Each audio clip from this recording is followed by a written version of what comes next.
Istri tampak sehat dan lincah, suami tak menyangka akan ditinggal untuk selama-lamanya.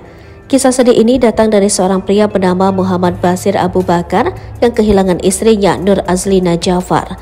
Kepergian sang istri meninggalkan duka mendalam lantaran sangat mendadak. Almarhumah mendadak demam 2 hari sebelum kepergiannya.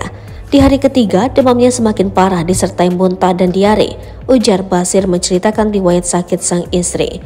Ia pun mengantar sang istri ke klinik sekitar pukul 1 dini hari dan mendapatkan surat rujukan ke rumah sakit.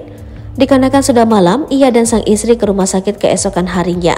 Saat itu, almarhumah dalam keadaan lemah karena diare dan muntah.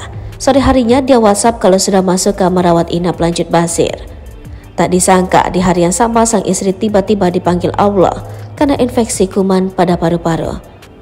Saya dan anak ke rumah sakit untuk mengantar baju dan beberapa barang. Anak saya naik ke kamar lebih dulu, sementara saya menunggu giliran di bawah, kata Basir.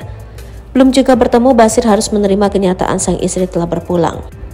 Anak beritahu kalau ibunya ke kamar mandi untuk ambil sampel air kencing, tiba-tiba dia pingsan di kamar mandi. Dokter langsung memberikan bantuan pernapasan. Namun istri saya tak bisa diselamatkan, pilu Basir.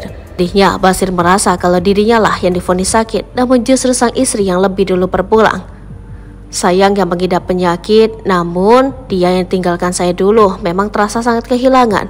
Ibarat hilang sebelah kaki karena dia kekuatan saya selama ini. Sekarang saya harus kuat demi 3 anak kami, ujar Basir.